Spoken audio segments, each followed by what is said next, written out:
Hello everyone. I'd like to begin by acknowledging the traditional custodians of this land we're on and pay my respects to the elders of the past and present. Good evening, Dharma brothers and sisters, both in person and online. We have about 10 or so people here in person and a similar number on Zoom. And on behalf of our committee, I'd like to welcome you all to a new term of Rongton Buddhist Training College Thursday evening philosophy classes, which is term 3 of 2026. My name's Jamyang. We've got mostly familiar faces here, but in case there's anyone new online, I'd like to introduce our teacher for the course. Lama Choedak Rinpoche was born into a nomadic family in Tibet, and his family escaped when Tibet became unsafe. As a monk, Rinpoche studied with some of the most eminent Tibetan Buddhist masters of the previous generation in the Tibetan settlements of India and Nepal. This culminated in him completing a 3.5-year solitary meditation retreat, earning him the title Lama, meaning spiritual teacher. Lama later went on to receive the title Rinpoche, meaning High Lama, in recognition of his translation skills and his expertise in transmitting traditional teachings to contemporary audiences such as ourselves. And as you'll see, we'll be doing that throughout this course. The topic for this term is Nagarjuna's letter to a friend. Nagarjuna was a famous Indian Buddhist scholar and author. Before we begin, I'd like to thank our sponsors and benefactors, in particular our Dharma brother Ralph Sutherland, who has just recently sponsored an entire term of teachings. And I'd like to also acknowledge our executive committee and technical team for their work in making these teachings possible. I'll now leave you with Rinpoche. Thank you.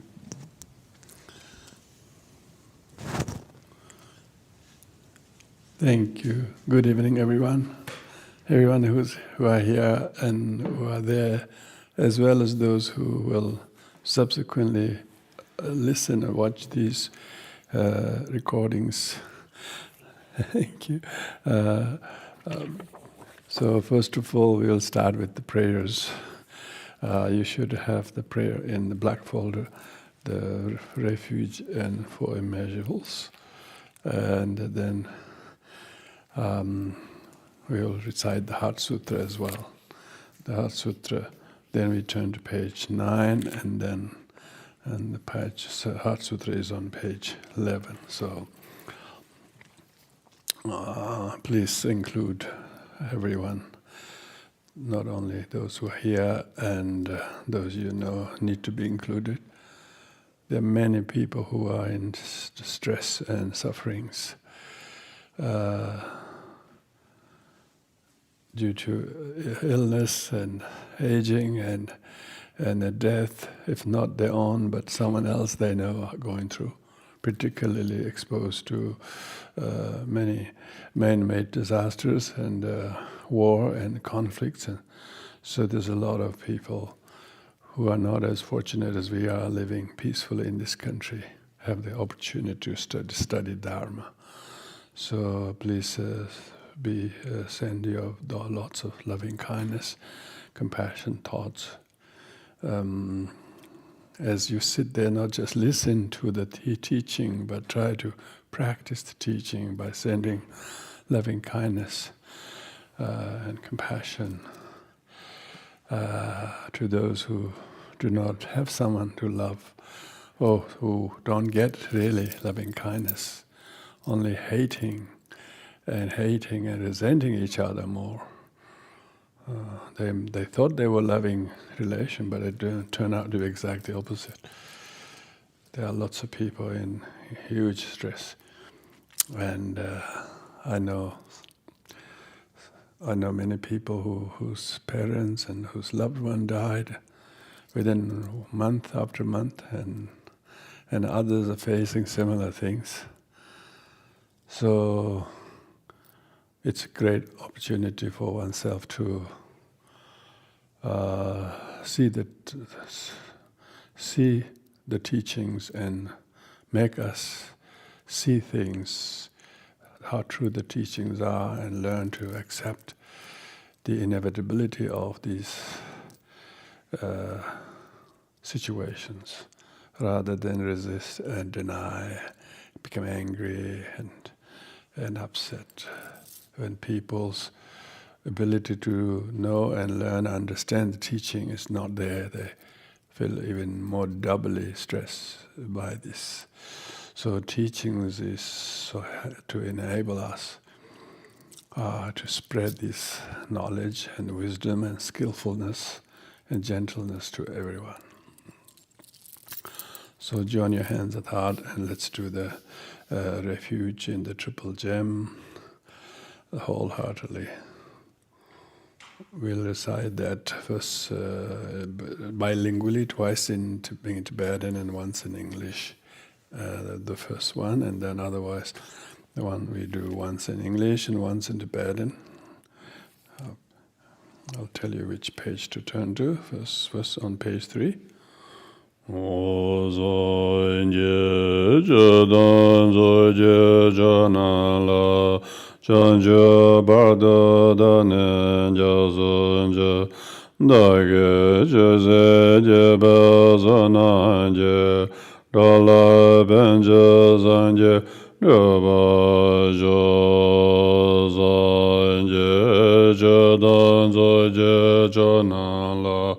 Chanjo bardo dane jasoje dage cheje jebe zonamge rola benje zanje robajo yenda boda dharma sangha adere fyade lademe bhava jo jeve handala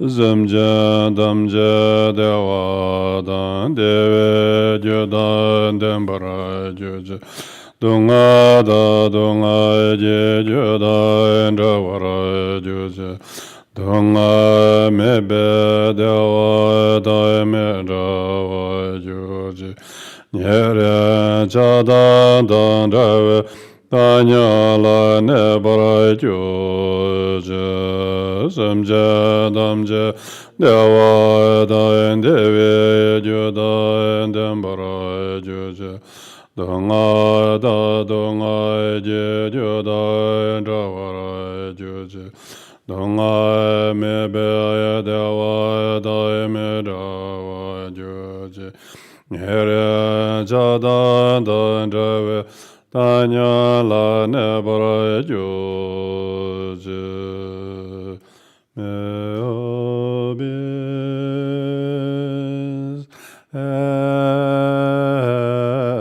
happiness and the cause of happiness may there be from suffering and the cause of suffering may they never from the happiness that suffering may the dwell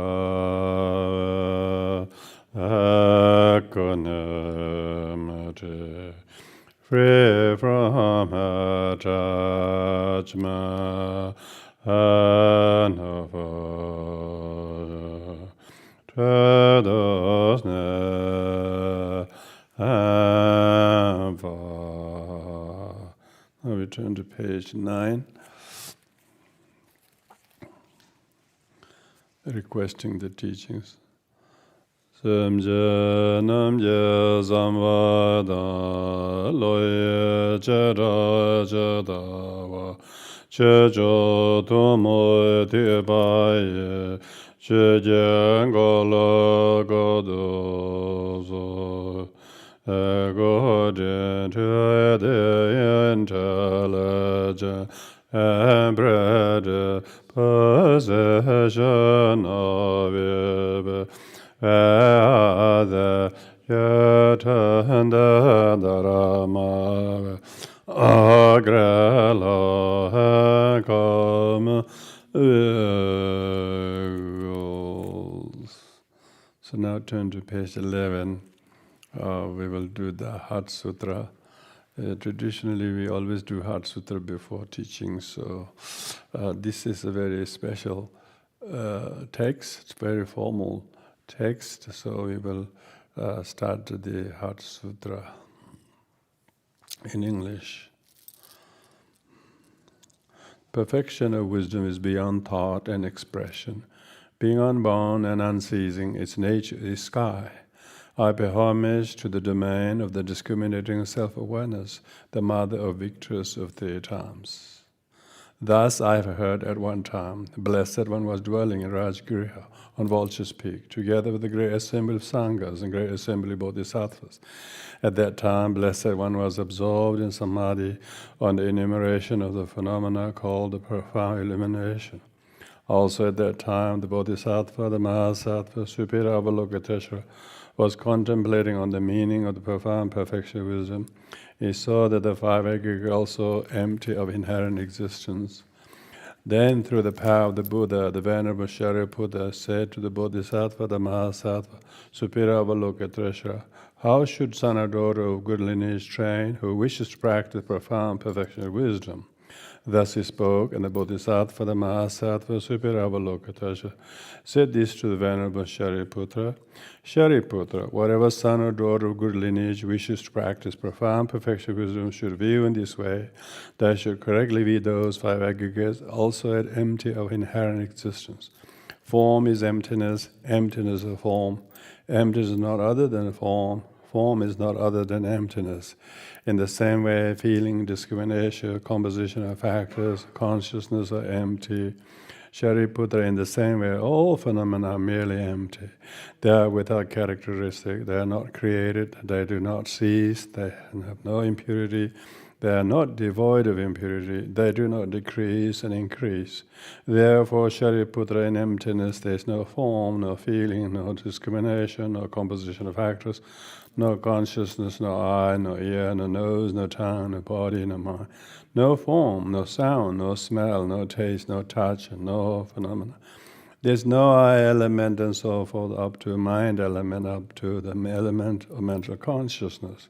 There's no ignorance, no exhaustion of ignorance and so forth. There is no aging and death, and no exhaustion of aging and death. In the same way, there is no suffering, no origin, no cessation, no path, no exalted wisdom, no attainment, and no non-attainment. Therefore, Shariputra, because Bodhisattvas have no attainment, they depend on and abide in the perfection of wisdom. Because their mind is without obstruction, they are without fear. Having completely passed beyond all error, they go to the completion of nirvana. All Buddhas abide in the three times, having relied upon the perfection of wisdom, became perfectly Buddhas in a state of unsurpassed, perfect, and complete enlightenment. Therefore, the mantra of the perfection of wisdom is the mantra of great knowledge, the unsurpassed mantra, mantra equal to the unequaled, mantra that thoroughly pacifies all sufferings. Because it is not false, it should be known as a truth. Mantra of perfection of wisdom is proclaimed, Tadyatham gate gate bharagate bharasangate bodhisattva. Shariputra, the Bodhisattva Mahasattva, should train in profound perfection of wisdom in that way. Then the Blessed One arose from the Samadhi and said to the Bodhisattva Mahasattva Superior Avalokiteshvara, well done, well done, well done. One of good lineage, just so. One of good lineage is just like that. Profound perfection of wisdom should be practiced just as you have taught it, even the Tathagatas may rejoice in this.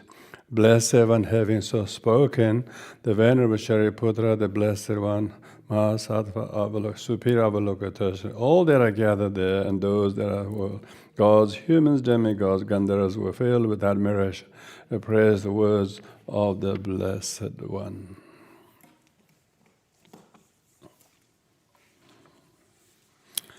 Namo Yalaya Gedan Ludan Jingu Rugunda Dami Gananda Ruakunjin Tamjegu Dodage Jodando.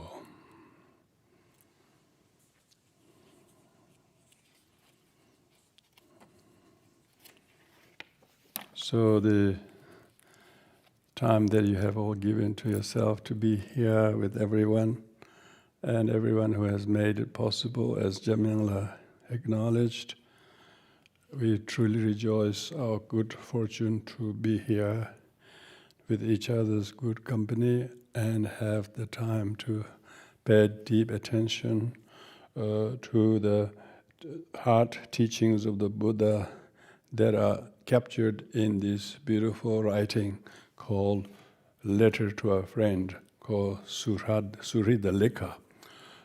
It is one of the mostly quoted texts by every Tibetan authors, and I'm sure also Indian, as well as Japanese and Chinese, because this text was written nearly 2,000 years ago. Can you believe it?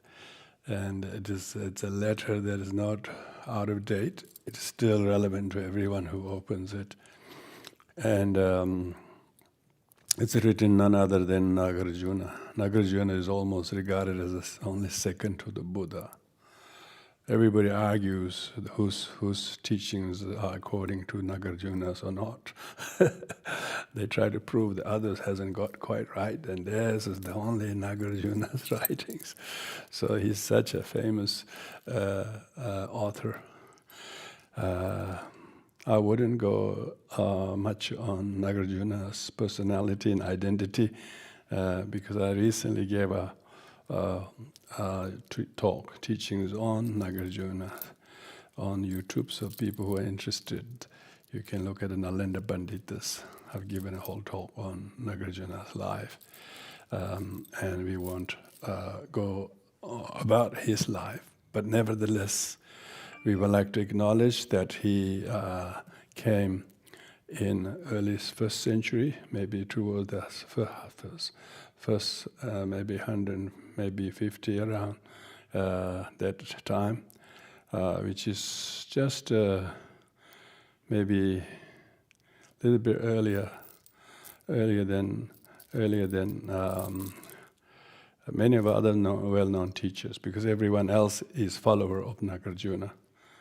Some may have been opponent to him, but many of his disciples completely vanquished them. So all the luminaries of Nalanda Panditas we call father and son, and Nagarjuna is the father. Aryadeva is the spiritual son, as well as Asanga and Vasubandhu, Dharmakirti, Dignanga, and Gunaprabha, and Vimuktisena, and more later on Shantideva. All of these teachers highly revere Nagarjuna. And Nagarjuna is author of many Buddhist texts. He himself is predicted and prophesied by the Buddha in numerous texts, particularly in Lankavatara Sutra. He said, after my passing away, 400 years after my passing away, there will come a monk by the name of Naga, and who will greatly champion the propagation of the Dharma in general, and particularly those of the perfection of wisdom. That is mainly the Heart Sutra. And Nagarjuna's writing divided into two groups: the collection of knowledge, reasonings, and collection of counsels. This particular text is collection of counsels. Counsel meaning instructions. So hence it is a letter to a friend, meaning that friend that he's referring to is Gautami Putra. Gautami Putra is one of the Satavahana kings of the southern India, and so there were many admirers of Nagarjuna at the time, and often he's not able to be every other places that people wish him to. So therefore, this is a rather long letter. It's not a short letter you would call. It's 120 plus verses. Yeah, 118, 123 to be exact, 123 verses. So it was very specifically written to his friend called King Gautamiputra. So much of the contents of this text is very practical Mahayana Buddhist instructions, and of course it has very fundamental all Buddhist principles, particularly leaning strongly on Mahayana Buddhist teachings. And it is a purely Paramitayana text. It's not on Vajrayana. It hasn't got any esoteric teaching. So that's why it is very famously quoted, because everybody can draw on from these texts that are coherent to any of the classic Buddhist texts, what you call sutras, and Abhidharma, Vinaya, whatever you name it. Even when people are giving teachings on those texts, they always quote this very text. And this happened to be one of those few texts I had the opportunity to memorize when I was a novice, and also receive teaching from the late Geshe Shiraböser,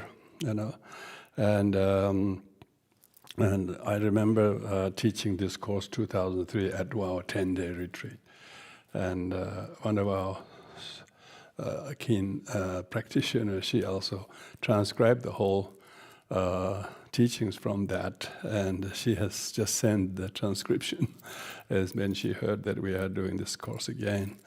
We're doing this again because now that was prior to the online teachings. So now we can leave these teachings on YouTube that others can view in the future, as well as those of you who are giving your precious time being here. So now we go into the actual text. I don't know whether you have been emailed the text to everyone. So everyone who has registered on, you should have received a copy of the translation. There are a number of translations for this. This is my own translation. So, but there are a few other commentaries. There are a number of Indian commentaries as well as countless Tibetan commentaries. So here, to save time, I won't use any particular commentaries, but will refer to wherever. Most famous commentary in Tibet is one by Rendawa, Shunuludru Rendawa is the very celebrated 15th, 14th century Tibetan master who was the teacher of many Tibetans, including Lama Tsongkhapa. Tsongkhapa's most celebrated teacher is Rendawa.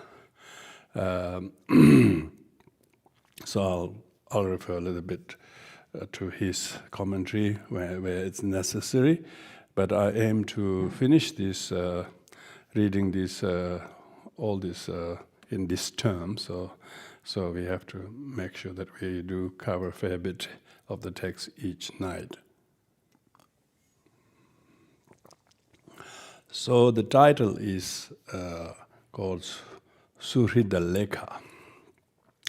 Lekha means letter or writing. Suhrida means friend, letter to a friend. So this shows that sometimes the title can't tell much. It should tell everything, but sometimes the title doesn't tell much because it says a letter to a friend, but doesn't know what the damn it's all about. Sometimes it tells how long it is. Like text is written 400 verses. They say it's 400 verses. It tells about how long it is, but it doesn't say what it's all about. Sometimes the title of the text says requested by such and such, and like sometimes a meeting between father and son, things like that. So So therefore we have to know who the friend is, King Gautami Putra of the Satavahana of ancient South India. Nagarjuna himself came from South India, so probably more from the modern Amaravati and that area. We don't know exactly, because modern states in India is fairly only no more than a couple of hundred years. But when we talk about Nagarjuna, that was 2,000 years ago, nearly 2,000 years ago. So who knows what part of India was south? So that's we usually call Nagarjuna's letter to a friend, because Nagarjuna has written many such things, what is called counsels. His counsels are different from logic text on reasoning, like the teachings on the Madhyamika doctrine is called Riktsok, a collection of reasonings. And then Tamtsok is mainly the collection of his counsels. There's another big text called the Niti Shastra. Niti Shastra is the art of living, because Nagarjuna many of his devotees were monks, but many powerful were not monks. They were rulers, they were monarchs, they were great tribes, leaders of tribes, and so on. And so his writings are therefore very down to earth, of course, very much strictly to the Dharma, but he actually tailors the teachings according to people of various levels of intelligence. So you will see the first part of the teaching mainly goes on as a general counsel to lay people how to practice the Dharma in general, and particularly to practice, because India already had a very strong tradition of leading a pious life, of living very non-violent ahimsa. The very non-violent was pre-Buddhist, by the way. Non-violence wasn't Buddhism. Non-violence was pre-Buddhist, and Buddha was very inspired, and that's why many Indian religions are more strict vegetarians than Buddhists. That shows that how the non-violent was an Indian thing. So it's a very Indian kind of culture. Civilization was highly spiritually orientated, even before Buddhism came. So it wasn't the vacancy of spirituality in which Buddha arose, but the mushrooming of many spiritual traditions in which Buddha was enticed to learn all, but none of them ultimately gave him the answer. So he became a rebellious one to seek enlightenment, not adhering to a central figure as a creator, but rather the much more central, final doctrines of what is the truth. So he was more seeking the truth rather than creation of the world as such. So when people like Nagarjuna is writing counsels to various kings, he was writing mainly teachings that are concordant with the norms of society already propagated by various religious traditions. But he at the same time propagates the fundamental Buddhist teachings to go with it. He's very uncritical of other religious tradition in this text, unlike his other dialectical texts on the philosophical side of it. So here, the letter to a friend means that it should be easily readable, easily understandable. But all of this letter is metered. It's a 9-syllable meters in Sanskrit as well as in Tibetan. So in English, we can't quite meter it. Every time you try, it warps the meaning. Whereas the Tibetan, classical Tibetan was designed based on Sanskrit prosody and Sanskrit kind of linguistics very strongly. So Tibetan can do metered translation very impressively, as as authentically as the Sanskrit sounds. But unfortunately, that's not possible in English. But nevertheless, that's what the letter is. Letter is all in poem. But we are not going to cover the meaning of these poetic expressions, because there's lots of 36 particular classes of what theme of the poetry expression is that. So if a poet were to read texts like this, they will have all kinds of a way of analyzing each verse from poetic expressions. But we can't do that due to the linguistic barrier of having to do in English. So I've seen commentaries of on this text that indulges into the poetic commentary of the different styles. Anyway, so that's the title, Nagarjuna's Letter to a Friend. Homage to the youthful Manjushri. Firstly, pay homage. Often, most traditional Buddhist authors always pay homage to the Supreme Deity. Here, Nagarjuna pays to. We're not quite sure whether it was paid homage by Nagarjuna author or not. Often, it is paid homage by translators. In order to succeed, that act of translating from Sanskrit into Tibetan, in this case, Tibetan, the translator, Pende Palsek, the monk Palsek, he's the pioneer translator. This is 8th century Tibetan, and that's, of course, Nagarjuna wrote this in the 2nd century.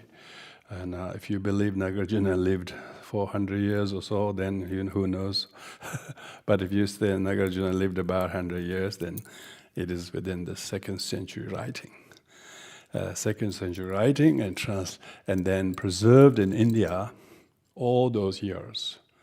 But remember, these texts were translated into Chinese 300-400 years before it was translated into Tibetan, because Chinese, likes of Kumarajiva and others, translated many Indian Buddhist texts into Chinese and then to, of course, Japanese and Korean from Chinese. So the circulation of these texts into non-Indian Sanskrit-speaking happened pretty much from 4th century onwards. So texts enjoy great currency and popularity to the Buddhists, to the south, northeastern Buddhist countries very, very early.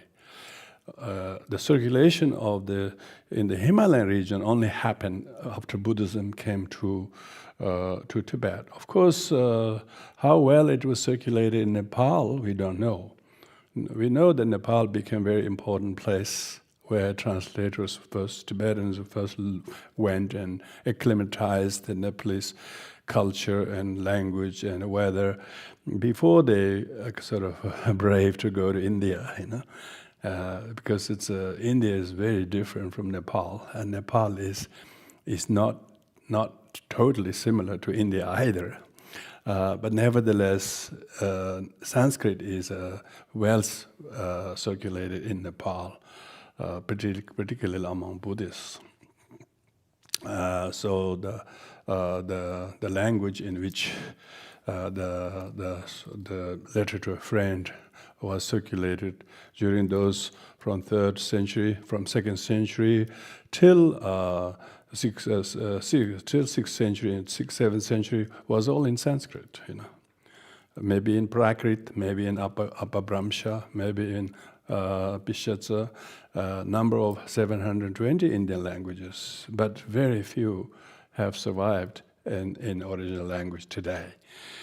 So only that are extant is the translations from Sanskrit into languages like Tibetan and Chinese, and maybe Khotanese, and some Persian languages as well. Because remember, before Muslim came, all that area, Afghanistan and even further west, they all were Buddhist. And they all strictly studied Sanskrit.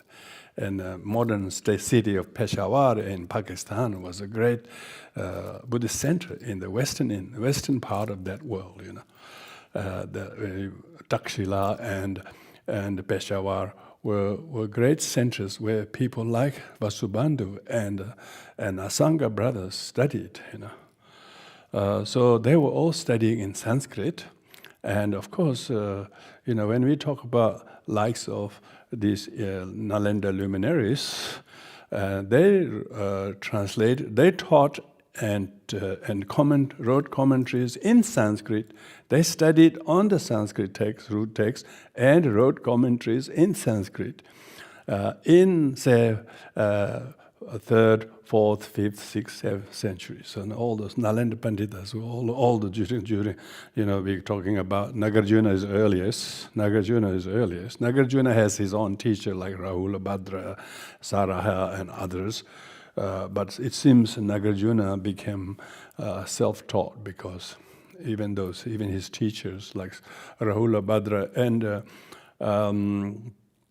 and others may not have really promulgated the concept of the perfection of wisdom so much, but he had a great calling to become invited by the Nagas, by the serpents, to the subterranean, under the sea. He was invited to under the sea, and it is believed that he brought out all the perfection wisdom text from the sea that has been kept in hiding, concealed by the Nagas.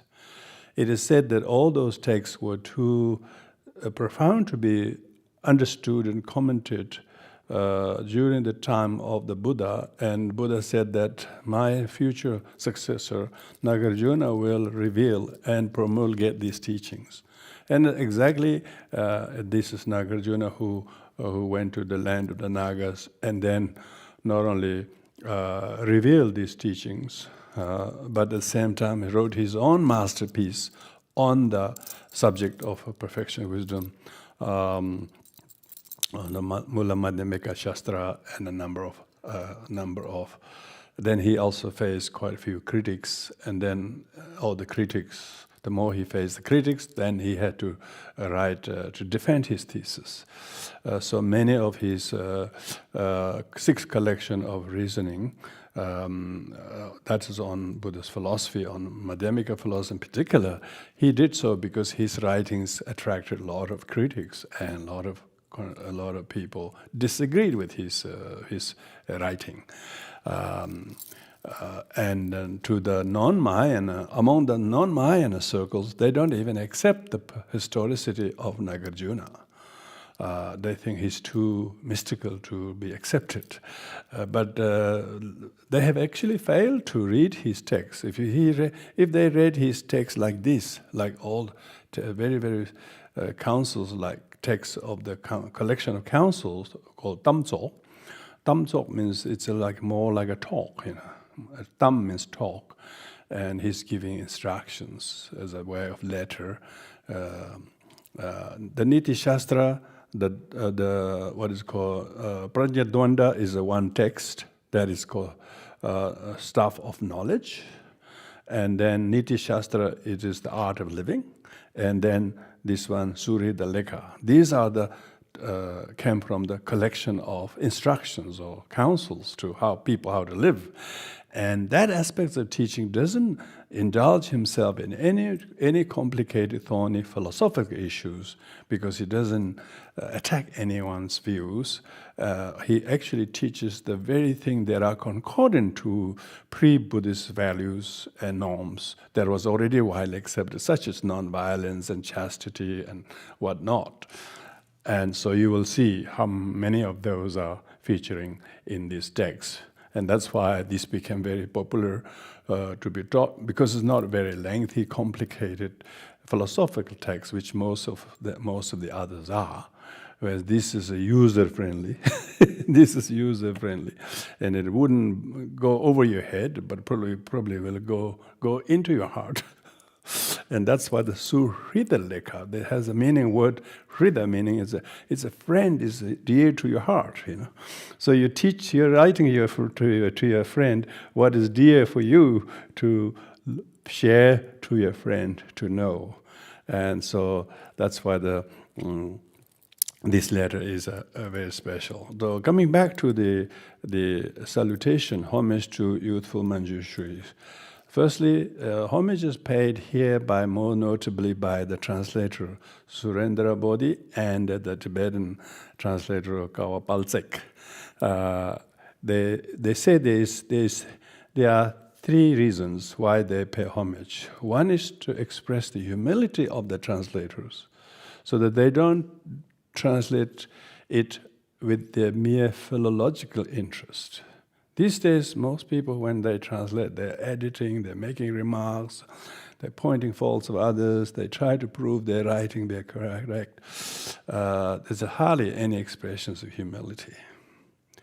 It's almost try to destroy someone's work. They try to do that. The humility expression at the beginning is of the translators is the expression of humility. Secondly, they pay homage to the deity in order to get the blessings and positive energy, inspiration there. So the act of translation not only become successful linguistically, but spiritually become beneficial to others. Just imagine, if they didn't translate this in 7th century, the Sanskrit text lost, you know.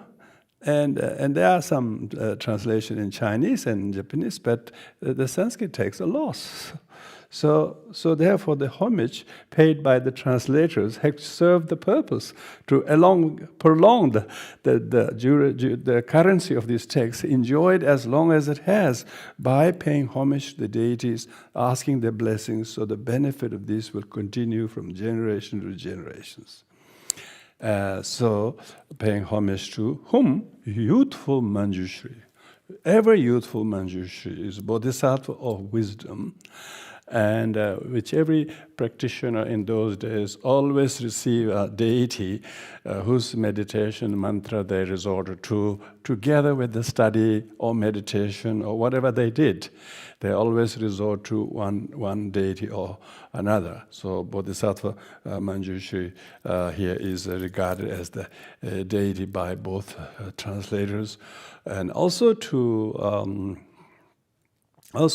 show the great gratitude they have toward the teachers, because they too would have taught them how to adhere to a deity, as Nagarjuna will show in the readings, the importance of remembering deities. So Nagarjuna, a homage to youthful Manjushri. So that's the homage. Now come to the main body of the text. First of all, the verse goes to gives praise to the King Gautami Putra. King Gautami Putra, who he's addressing to, "Oh, honorable one." So he's expressing his kind of respect to his friend. We may call it a dear respected friend or something, you know. But he's an honorable one. This is not a king who is by birth. He's enjoying the status of the king, but who has many virtues, who endowed with virtues. The king who adhered to the morals of his forefathers and whatever spiritual tradition may have taught. So he's making the listener or receiver of this letter with a great expression of endearment, you know. Endearment, oh honorable one, endowed with the virtues. So this is like saying, dear Gautami Putra. As I have distilled the Sugata's teachings and composed this short, noble poem. I call this short, noble poem, by the way. 123 verses, short poem. That shows how long the others are. This definitely is one of the shortest works. So Nagarjuna is saying, I'm not writing this out of my own, head or out of the blue. That's a distilled essence of distilled meaning that he has drawn the essence of the Sugata's teaching. This is the teaching of the Buddha. Sugata meaning the word Sugata is opposite to Dugata. Dugata means those who go to bad. Sugata is those three people who go from good to better and best. So I suppose everyone is seeking to make improvement to their way of doing things. Say if you've been kind to someone, you want to be kinder next time. And you have been kinder this time, on top of being kind last time, you have to better that in the future. But beings are not always able to progress, step by step. They sometimes backslides and they're not able to stay. So only the enlightened ones have step by step. The word Sugata also has the path of graduated path to enlightenment. One who follows the lowest step first and then have paid homage to the seniors, teachers, parents, and so on, have learned to be patient with the difficult ones and not mind the flaws of others, but rather deal with one's own flaws. Those are the people who have really listened to the counsel, are following the path of the Sugatas. Sugata means to go. One whose way of going is going to the way of the wholesomes. Dugatas are those who go into the bad ways, So the distilled the Sugatas teachings. Sugatas is another epithet of Tathagatas. Tathagatas means thus gone. Sugata means blissfully gone. Su is sukha. Su comes from the word sukha, which means bliss. So those who practice patience, but they practice patience with the joy, not with the misery. Even though on the temporarily you might suffer physical suffering, but emotionally you feel gifted to practice patience. That's really, you don't suffer bad suffering. You turn the bad suffering into good suffering to exhaust your own karma. That's what Buddha spent so many years and eons, and particularly his last life. He sat under the tree, motionless, 6 years, however cold and dry and thirsty, windy, and whatever it was. He just sat there, better than yesterday, better than last week. Physically, he might be suffering more, but emotionally get even stronger.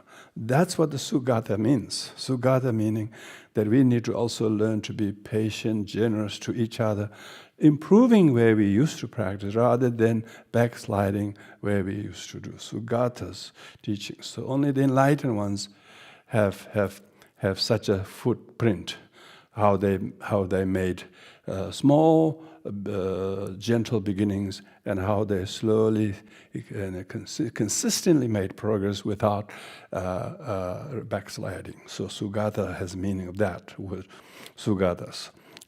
Distill the Sugata's teaching, because Buddha's teaching is incredible. The teachings of the Buddha is more precious than the whole material world and its riches. It wouldn't compare to anything. The whole worldly material with possessions are only temporary sustenance to keep the corporal body, but it hasn't got any, it has often become cause of all the conflict. All the material possession is cause of conflict, cause of suffering with the dear ones, people fighting over things even with their loved ones. That's the Dukkhatas. They're still teaching how to defeat the other, how to revenge each other. This is the Dukkhatas. This is the way of the conflict and war and sorrow that we are seeing in the world. So the Buddha has taught teachings.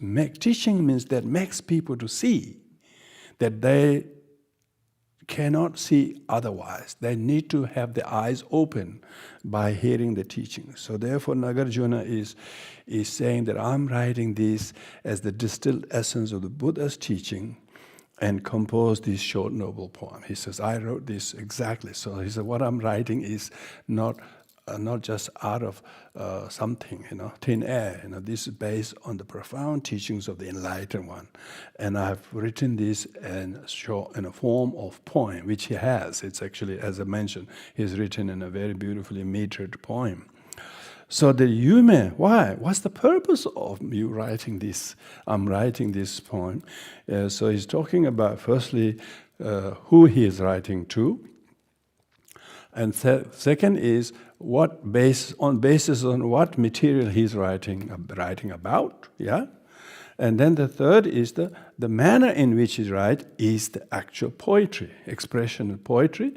And purpose of the writing is so that you may aspire the merit, so that people like Gautami Putra and each one of us is included in his recipient of his letter. So tonight you have received a letter sent from South India nearly 2,000 years ago, and so that you may aspire the merit that deserves your attention. So he says, I beg your attention, because the more you pay heed to this writing, that much it will make you to aspire the merit of practicing generosity, merit of practicing tolerance, that you may not have aspired to be patient when somebody is not patient with you, for instance. But by listening to this letter, reading this, may you change your mind to aspire to practice patience with those who you have previously wished not to, and so on. So he says, to implant the seed of aspiration in you who is already meritorious. You know, he already said you are very meritorious, and then he says you have to increase the merit. So his merit has a lot of room for improvement, you know. This deserves your attention. Why? He says, why he says that the king is already pretty meritorious, but why he needs he's saying that the teachings of Buddha is so profound, so deep like ocean, so vast like the space, so solid and firm like mountains. So therefore, it is something worthy of your attention. When they talk about listening to the teachings, they talk about the vessel being free of three defects, you know. That is the vessel that is put upside down, that's not paying attention to. A vessel that is dirty, that is not having the right intention to listen to the teachings. And vessel that is broken, that is leaking, is having no retention. So it's talking about attention, intention, and retention. So here deserves your attention. Your attention to read this letter carefully, not just because he's not saying Nagarjuna is not saying, oh, the weather was good in South India, it was dreadful last year. He's not saying these things. He's saying things that requires deep attention, that has a meaning for the whole life. And anyone who were to listen to read this letter would be relevant. Usually a letter addressed to someone has no relevance to the others. You wouldn't even read it. There's a letter. But Nagarjuna's letter is to all Gautami Putras in us. Everyone is a Gautami Putra. So we need to think like that. He says, please pay attention to this, because this will give you the medicine. This will give you the cure for your suffering and its causes. This will show ways that you thought was not possible and you were stuck. This will make you to have endurance of tolerance that previously you thought about to give up. This will open your eyes that you thought there's nothing to see. This will make you see the wonders of the world that you never thought was possible to see. So this deserves your attention. So that's the first verse, is mainly asking the attention of the King Gautami Putra, who addressed it to, and then he says what is he's going to base his writing on. It should be in a form of poem, and it is and then that it is so that it will enable the king to regenerate a new motivation in himself to do this. And why is Nagarjuna so persuasive to write this? having already praised the king being so virtuous and so on, is that he was saying he's writing this poem, and he's also saying that my poem may not be so likable, easy to read and to your taste. But nevertheless, he says, the wise venerate Sugata's images made even of the wood. So he uses the metaphor of the statue made out of wood. Even though statue is made out of ordinary material like wood, because wood is considered fairly ordinary statue, whereas made out of gold or other precious jewelry would be regarded as more precious because of the material. But it's not the material to which people should pay homage to. It's for what is the image represent. So he says, even though my writing is like an ordinary poem, like a wooden, like a wooden thing, wise venerate Sugata image even made of wood and of any type of workmanship. So whether the workmanship is not good and material is not so good, work is not so good. So he says my poem may not be so good, and also my expression and analysis may not be so likable. But just so, though my poem is pitiable, so he says my poem is fairly ordinary, because that's an expression of modesty. That's one of the qualities of authors. They never say, I'm the expert. They never think that also, and they always express their modesty. The one who share things modestly, it benefits others incredibly. Others whose knowledge, who's very arrogant with knowledge, that doesn't benefit many people. What I call academic materialism. It doesn't benefit many people.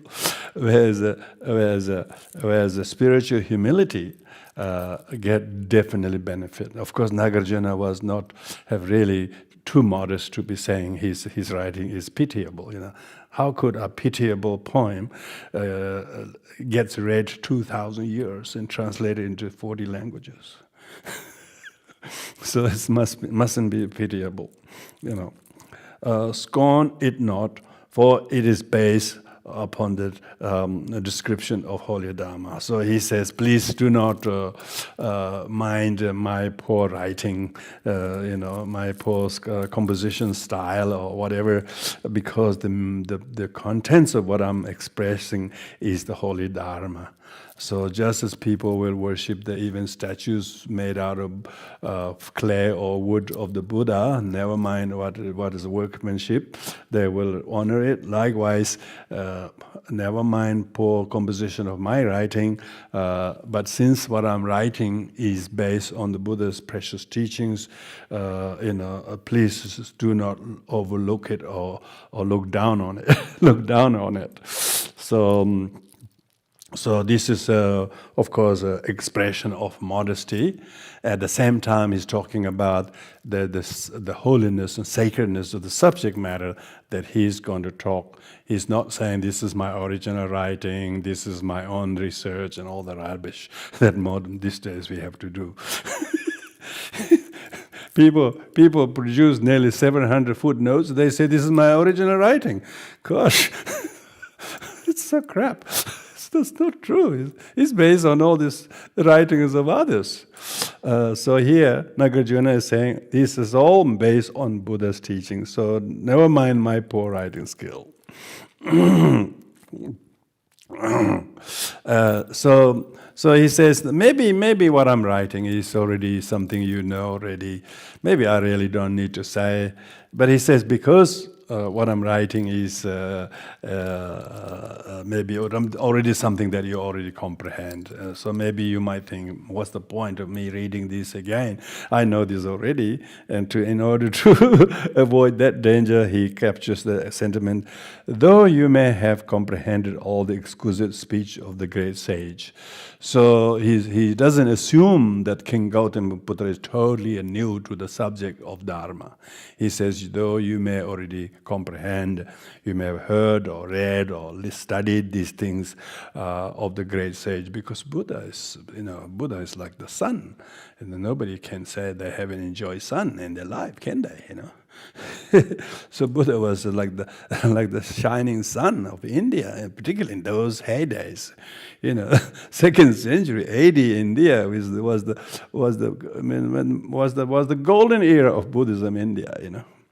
And of course, therefore, Nagarjuna doesn't assume the king is totally new to this. He said, although you may have comprehended all the exquisite speech of the great sage, doesn't that which is made of chalk become whiter still by the moon's light? So he says, maybe you already know the teachings very well already, and he uses the analogy of the whitewash of the building, like the white colored building. Maybe it's already pretty white, but when the moon shines, the reflection of the moon, amplifies the whiteness. So therefore, he says, even though you know already, there is no danger of me doing something that is irrelevant, because it will make your knowledge become even more amplified, more boosted, if you like. It will reconfirm you. The same goes with us here, you may have read the Dharma, you have meditate and subject matter of those things that are come here. You say, oh, I've heard that. Don't think like that. Oh, even though you have read and heard like that, it will greatly elucidate, greatly illuminate more light into you. So he says, therefore, it wouldn't be too fruitless for you to be hearing and reading this, even though you have comprehended very much. So he's therefore try to make the attention of the King Gautamiputra very, very intentional and retentive. So those 3 verses are mainly introductory nature in terms of asking for the attention of the King Gautamiputra, the recipient of this poem.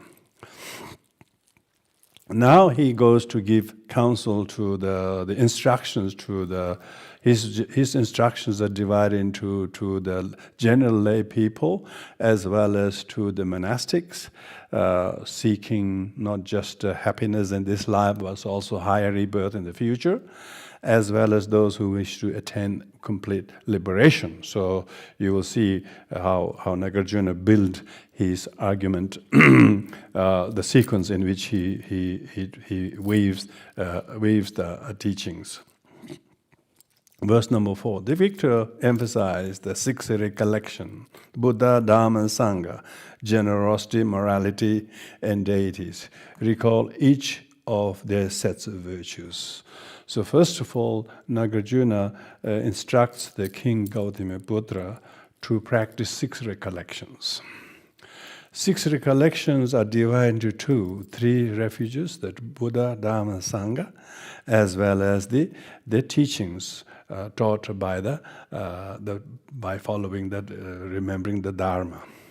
So victor, meaning the fully enlightened one. The Buddha is often has many epithets. The word Buddha, Sugata, Tathagata, and Samyak Sambuddha, and so on. Victor is the Sanskrit word Jina. Jina means the victorious one.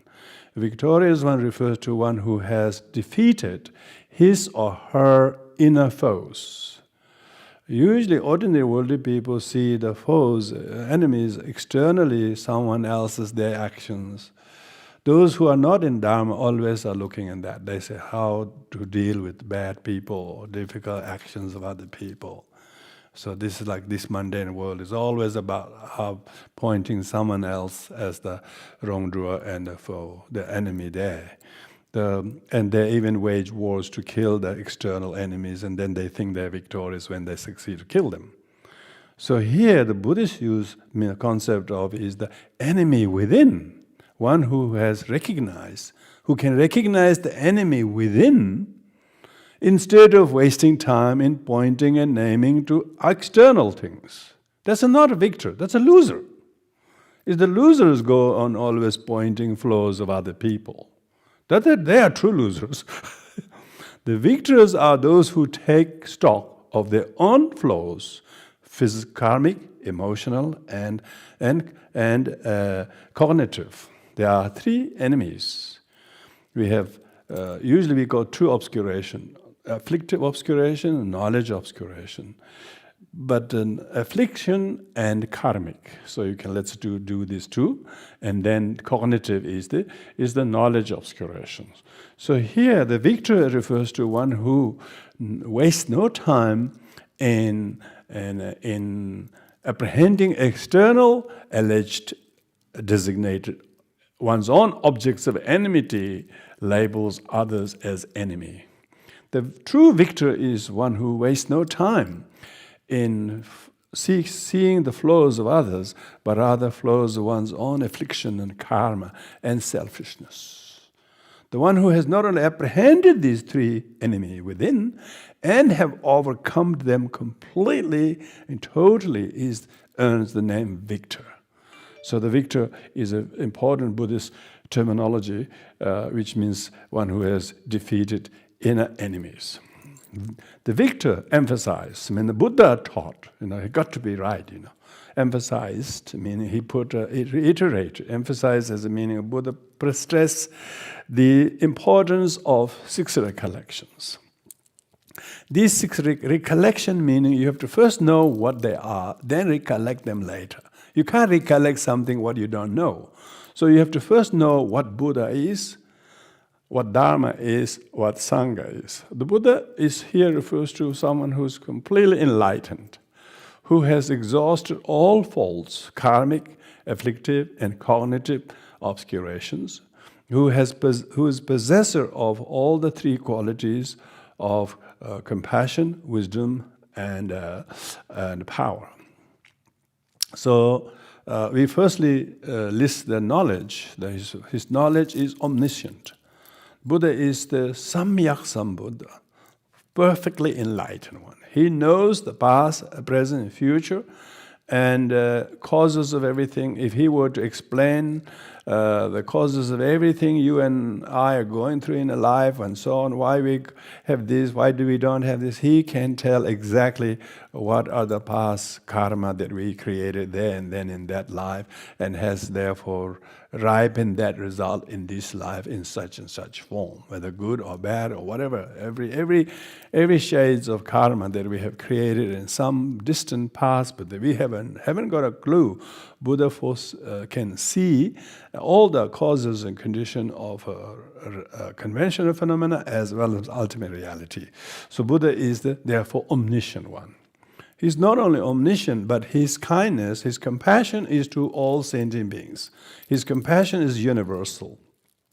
Not only is compassion universal, but his power of his knowledge and compassion penetrates through timeless. His teaching is timeless. His teaching isn't some relevant during his century and no longer relevant after. His teaching is ever truth. You can call ever green truth. There is no time the teachings of Buddha is going to be irrelevant or out of date or whatever the people might think.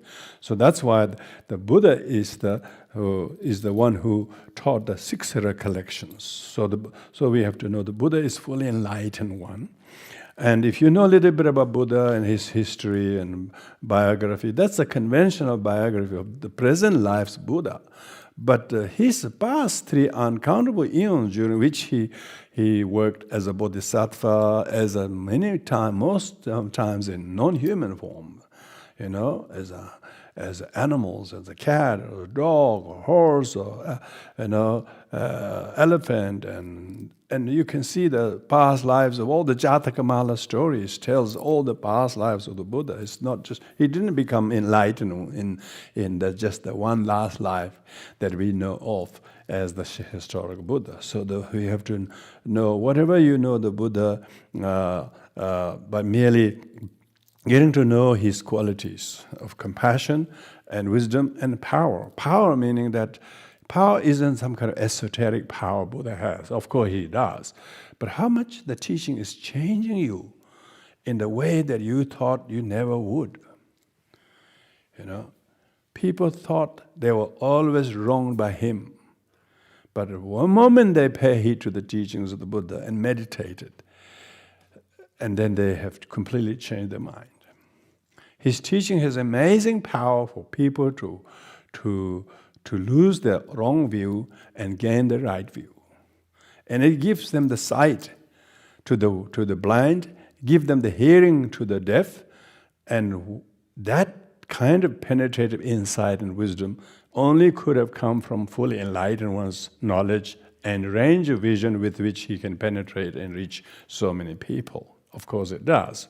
So here we're talking about the fully enlightened Buddha.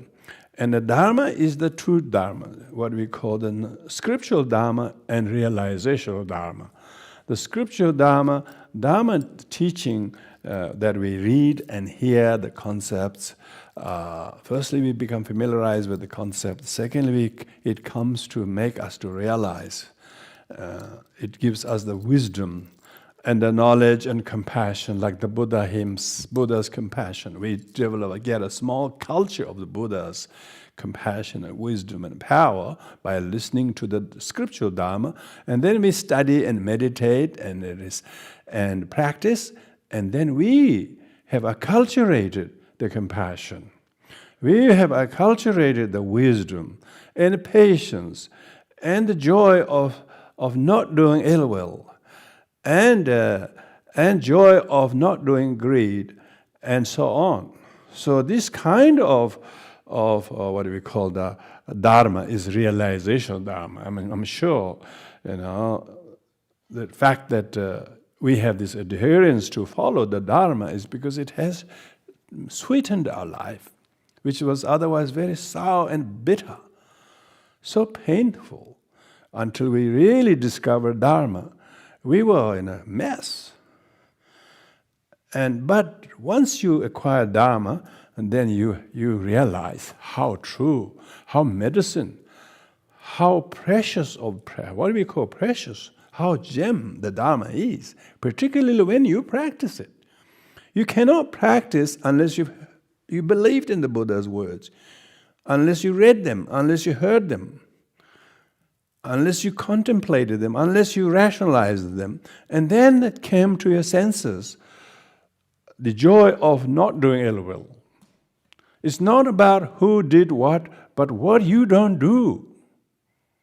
In your own thoughts, you see the futility of resentment and anger that no one can teach you, but only by listening to the Buddha and his Dharma that you have acquired this incredible sense of wisdom and power to practice compassion.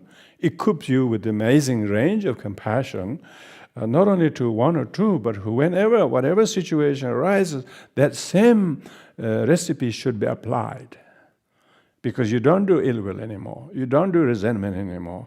You just meditate on the impermanence of suffering and the causes, and the people, and whatever these things are. And as soon as you pay heed to them, then you realize Dharma. Dharma isn't some kind of blind faith that you believe the Buddha will do some marvels to you. Buddha will give you the recipe, and then you practice the recipe. And when you cooked it, and it tastes good. It's good to know that, good to have a recipe, and then particularly when you cook the recipe, and then you feel good. You see, this is the realization Dharma. So you need to recollect. You wouldn't be here if you haven't been recollecting the Dharma in your life. That you need to come to the Thursdays, to the class, and make your time, even those, make time from everywhere else, and just make available that time. That's because you're recollecting the Buddha. You recollect the Dharma. You have refuge in the Buddha. Refuge isn't just some prayers you say at the beginning. It's just your ability to always turn your mind towards the Buddha and the Dharma and the Sangha. And the Sangha is the incredible, like the Nagarjuna. He's the luminary. He's the towering figure of the Buddha's Sangha. He's listed in the Zen Buddhist lineage masters, in the Korean, Japanese, Chinese, Tibetan, of course.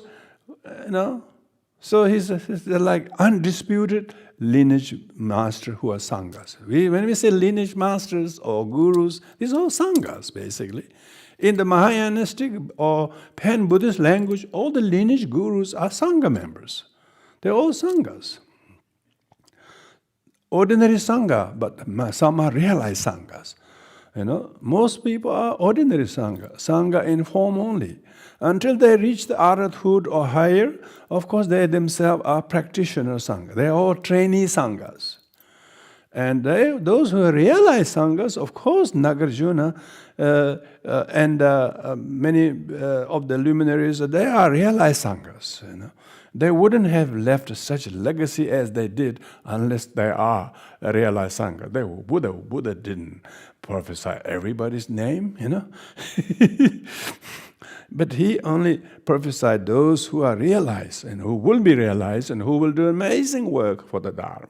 So, therefore, remember the Buddha, remember the Dharma. When you bow down to the Buddha in your home or at the temple here and the Dharma Sangha, you've got to remember their qualities, the Buddha, Dharma, Sangha. Then bow down or light a candle or whatever it is, This is because Nagarjuna is telling King Gautam Buddha to remember the Buddha, remember the Dharma, remember this and the Sangha. Yeah. Particularly for us, if we couldn't know about the Buddha, that's a way too long a time ago, 2,600 years ago. We couldn't understand Dharma in Sanskrit or Khotanese language. If it wasn't the unbroken transmission of the Sanghas, who traveled like Xuanzang, traveled on foot from Xi'an, all the way through the Gobi Desert, months and months, and risked his life, nearly died many times, not only on the way, but while in India. Not only while in India, but on the way back when he went on through sea to Indonesia, he went back to China. All of these incredible sanghas, we must remember their life. That's why we remember the biographies, their contribution to the Dharma. They are true bodhisattvas, When they are alive, maybe they were not regarded as a great being. But when they are no longer with us, then we realize their legacy, their work. So that's why remember the Buddha, Dharma, and Sangha. That's why we put all the drawings. We help all the land tapestries of all the lineage masters, like the lineage tree there, all the 16 haras there, all the Lamde masters here, all the 7 medicine Buddhas, all the Taras, 21 Taras, all of these things we put there so that we remember these holy personages who have traveled through so many lives' journey, and a lot of their life stories is very, very suffering. They have all suffering, but once they discover Dharma, they just turned around and changed all for good, because. So when you recollect the Buddha, Dharma, Sangha, and then it will make you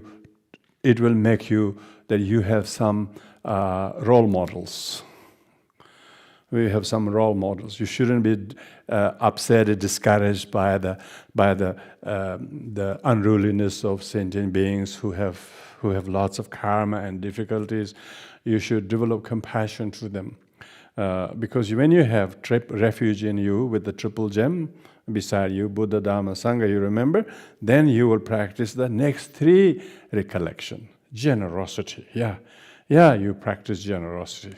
You will start practice generosity. Generosity are not just material, emotional, fearlessness. Try to give comfort to other people. Give them support. Give them understand. Accept them who they are. Don't put them down because they are like that. This is generosity of a not material kind, Generosity of giving material is generosity. Those who see fit to give material, give them material things. Not just because they are left over or what you don't need, but give what you would not usually give even to anyone. When somebody needs more than you, give to them. This is a real Dharma. Real Dharma is giving. People usually give what they don't need. That's not called giving. That's getting rid of your garbage. but giving what you dare not to use even for yourself to the one who needed more than you. And that is generosity material. Second is generosity of fearlessness, meaning emotional support and comfort and guidance. This is, just sit beside somebody. It doesn't matter you miss the train or whatever. Just give them the understanding and listen to them and see where they're okay. Not there. They were there. Nobody's perfectly okay. You know that. So just make them feel that you care about them. And give 10, 15 or 10 or whatever minutes you do. That, and listen to them. Maybe you haven't got much to say, but at least listen to them and accept them and nod and give that. Make sure that you understand you're beside them. That is what is called recollecting generosity. Means you have to practice generosity. Of course, you practice generosity of other people too. You recollect other people's generosity, that inspires you, and that inspires to practice that. So the generosity, and the third one is loving kindness. You have to practice loving kindness, and do whatever makes them happy. Even you have to go out of your own way. That is loving kindness. Loving kindness is not because to attract someone's love to you. That's not loving kindness. That might be attachment. So loving kindness is giving something to allay the fear and loneliness and of somebody else. So giving something that makes them feel loved. So, and fourth one is giving dharma. That's the highest gift. So you can give a book, or maybe give a company to the teaching, and or go to a retreat together and give them the company. Even though you don't need to go, but take them with you. And that kind of generosity, these things we should practice generosity. Now, this generosity should be practiced to 4 types of people, objects of gratitude, such as parents. We should practice generosity to them because they're who they are to us. And others objects of pity, those people who are really disadvantaged, sick, or condemned, or misunderstood, or whatever it is. And then others objects of charity, those people and organizations who do good, just because they do more good than you will be able to. So being able to contribute your time or energy, practice generosity in relation to that. And then, of course, objects of veneration, generosity to the holy objects, to the Buddhas, to the temples, to the important cultural, spiritual, public monuments, maybe public library, public school, or whatever you try to contribute to those things. These are the great benevolent object of generosity. So we should always. It's not because we have so much, we have a lot to give, but it's your time, it's your thought, it's your energy, it's your company, it's your thought. Sometimes you're just giving some thought and ideas. So generosity. We should not only. Generosity is, most people think of material generosity. Material generosity is least of the 4 generosity. Highest generosity is spiritual generosity and other kinds. Of course, to some people who need, they're sentient beings who are hungry or thirsty or whatever, of course, to them you appropriately give the food and clothes because that's what they need most. So you don't tell them that I'll teach you Dharma. When they're so hungry, you can't teach them Dharma. You first give them something to eat, then they might listen. So appropriating the generosity. So practicing generosity. And then morality refers to general. Here, in this first verse, he's talking about, generally speaking, how to abstain what is wrong and try to do what is good, and try to do what is benevolent to others, physically, verbally, mentally. Try to see whatever is morally appropriate to do, say, and think, physically, verbally, and mentally. And the third one is deities. The deities, the deities, thinking of deities isn't just Vajrayana. Most people don't see that. Nagarjuna is talking about that people should think of deities. Like we were acknowledging traditional owners of the land. That's what we're talking about. deities are mainly friends. Maybe some are not visible, but they're still there. We know them, And so there are lots of traditional beliefs. All traditions will have their origin in animism, They always believe in nature, the mountains, the rivers, the clouds, the rain, and they all sort of associate with them with some kind of invisible power or forces that can cause these things, whether it's a good thing that is in the nature, or whether it's a lack of balance in you, or so the fact that you do pay due respect to ancestors, for instance, deities of the ancestors, because your forefathers believe, and you also believe them, honor them, and it almost makes yourself a little bit spiritually sort of needing to look for things than those you can see with the naked eyes. Spirituality is a belief that you don't necessarily have to point things with naked eyes, but some things you just know exist. So, like say our deceased parents and relatives who died in recent years, do you think they don't exist in the form? Yes, they don't have the body but they still are your father, aren't they? They still are your uncle, and you still honor them, you still remember them dearly and honor them, don't we? People do remember them. Even people go to the headstones in the cemeteries as a form of remembering the past relatives. Whether you call them deities or whether you call them, all the deities are past relatives, past forgotten relatives.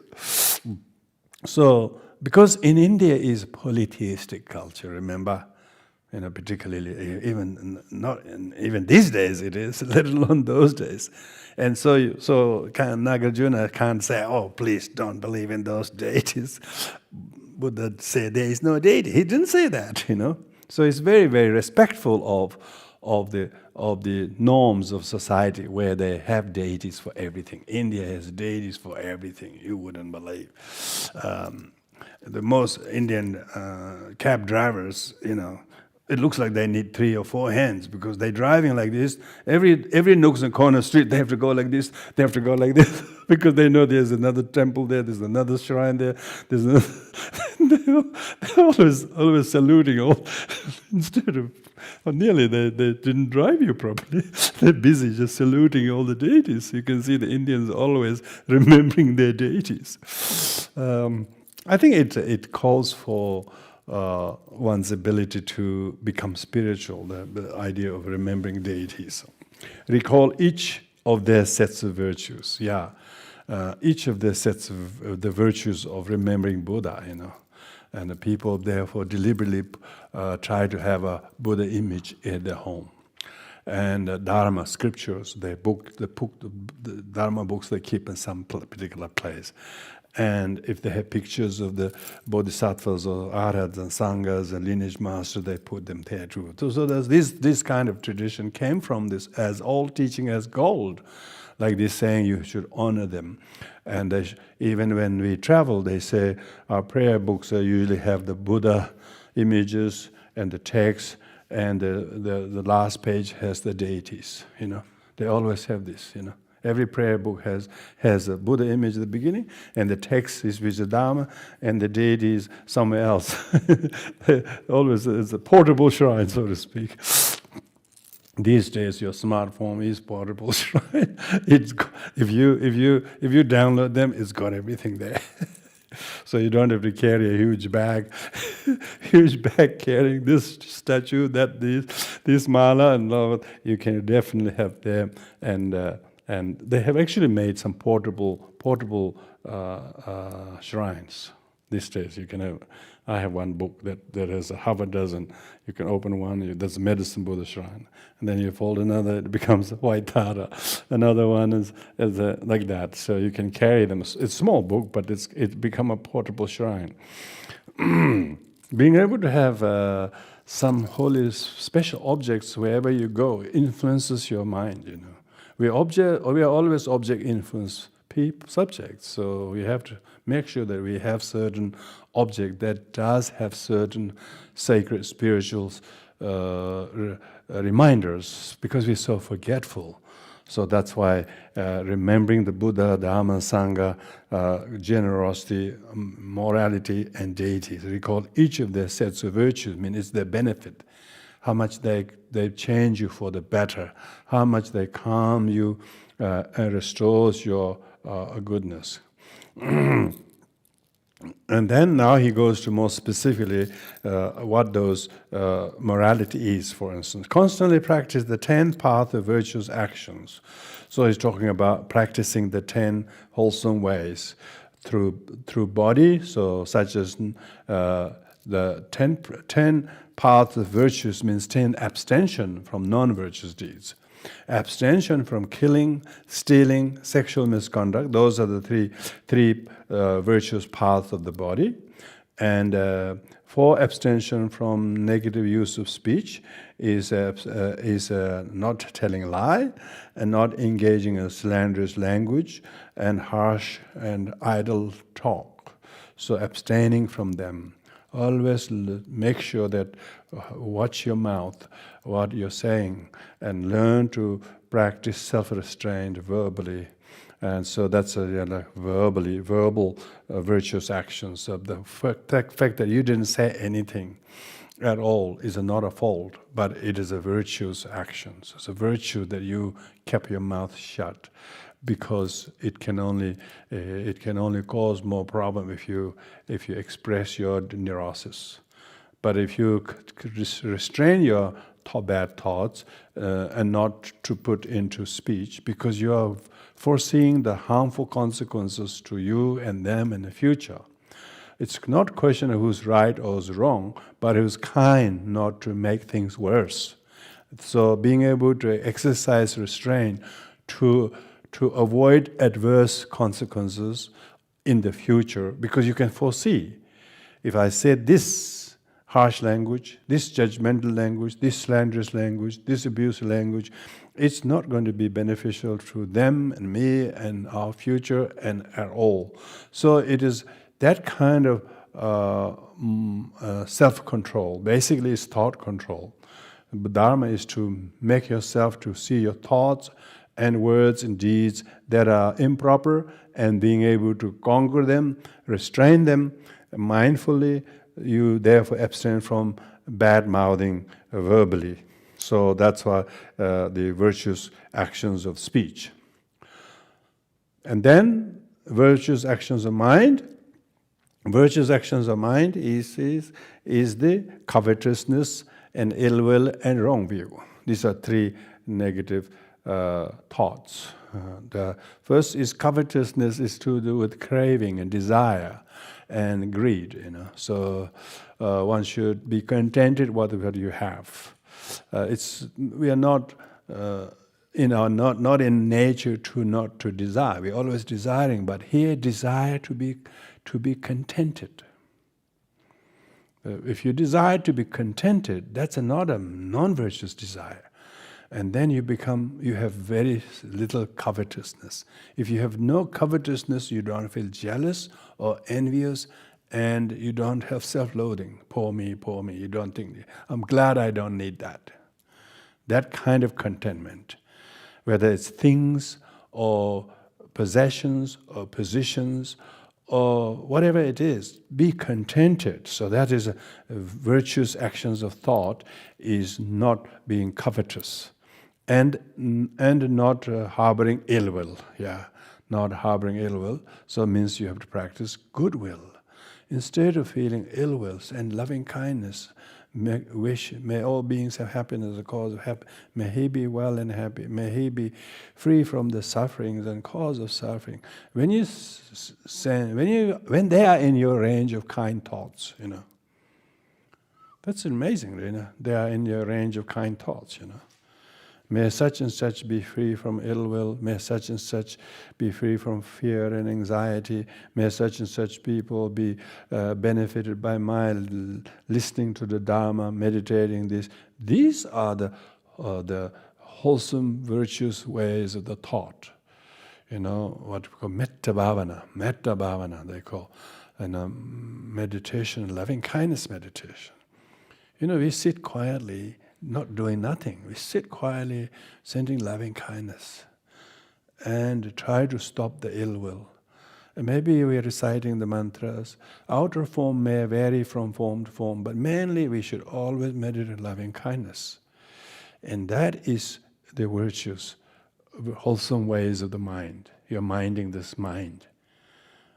Being able to choose your thoughts is incredible Buddhist teachings. And not knowing how you choose your thoughts often gets us into trouble. It's not the people that cause our trouble, but the thought that we didn't know we were inventing that are often of the problem. So ill will, covetousness, resentment, bitterness, and guilt, judgment, these things we shouldn't do. So that's what we're really talking about, virtuous actions of the mind.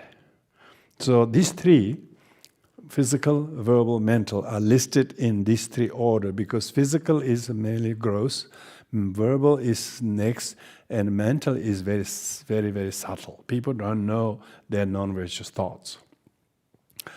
Non-virtuous thoughts are much harder to detect because that's the hardest thing. They say good practitioners is always intrigued by how difficult it is to apprehend their own flows. And Nagarjuna is asking the king to adopt this wholesome way to spot your own afflictions and restrain them. So, this Buddha said, Buddha taught this. He says, do not do any non-virtuous deeds. Do whatever wholesome, purify your mind. This is my teaching. So Nagarjuna said he was distilling the essence of what Buddha taught in the Dharma, and now he's penning down in detail, one by one. And abstain from intoxicants, So here he's talking about the importance of not taking alcohol and other mind-altering substances that people temporarily mask their problem by resorting to those things and to make themselves become so insane by taking such intoxicant. In these developed countries, many people's lives are wrecked by drug and alcoholism. And this was Nagarjuna, and in 2nd century AD, is already talking about the demerits of intoxicants. One of the 5 things that a monk shouldn't do is take no intoxicants. And taking any intoxicant would violate his vows. So likewise, even for lay people, they should also try to walk towards that way of abstaining from any particular food or drinks that are not helpful for the body, but harmful for the body and your wealth, your relationship, your fitness to function, hold your position, your work, your status, all could be ruined by alcohol. And all the domestic violence, all the domestic killings in this kind of countries are caused largely by alcoholism. So here because Nagarjuna is telling these things are real lay people's problems. Lay people think that, you're 18, you can drink, As if you turn 18, then you're liberated to do bad things. So, of course, some countries it's totally dry. Like in state of India, alcohol is banned. Why? Then one of the then chief minister of Bihar, he said to honor the Buddha, to remember the Buddha's kindness and Dalai Lama's teaching, who goes there every year, he said, during his chief ministership, there will be no alcohol in the state. This is a state of 200 million population. Big state, Bihar state is bigger than America. population-wise, incredible. And he had the power to ban alcohol on the whole state. Why? Because he adhered. People like them have heard Nagarjuna's writing. Please give up, abstain from intoxicant. Likewise, take delight in virtuous livelihood. So he's talking about hinting. Make sure that you don't engage in extremely wrong livelihood, such as through slaughtering animals, bartering and alcoholism, selling drugs, selling weapons, and whatever other profession that cause sufferings and problem. One should not take part or contribute to it. So these are all really, if you listen, these are most sane teachings. And even in these days, our social norms, our policing is all about people not doing these things. Try to prevent people from doing this. All these road signs saying drinking, driving is not allowed. It's illegal. So they are already doing these things. So this Nagarjuna was teaching something completely holistically acceptable counsel, instructions how to live. Because how to live. That's what called Niti Shastra. Art of living. Art of living a life that is so precious to us. Don't encroach yourself in the danger by intoxication and extreme form of way of living. And because king is got a lot of all of these things, some good homes they have cellars, they have whole rooms full of bottles. There's just whole rooms full of intoxicants that are 200 years old. So here now, Nagarjuna is coming to go on to speak. Recognizing wealth to be ephemeral. So he's talking about the danger of the material possession. Wealth is, firstly, he is talking about you should recognize wealth as ephemeral. They are like an illusion. They just they are there, but you quickly, people particularly engage in share trading, and into various kind of trading and investment. You wouldn't believe how quickly your income soared one moment, how quickly it disappeared. There's lots of people who has completely gambled their life, and even if you don't gamble, just fact that you have invested, it doesn't mean it will always increase double next year. It may reduce half of its value. So there is no certainty of material wealth or their usefulness or their wealth, the value of property, value of jobs, value of whatever it is, all ephemeral, everything is impermanent. So here, Nagarjuna isn't saying everything is impermanent. He's saying material wealth are ephemeral. And insubstantial. They become very hollow. This real. If you have no joy, if you have no contentment, the more the wealth, the more you suffer. Your wealth become cause of suffering. First, at the time of acquisition. Second, at the time of possession.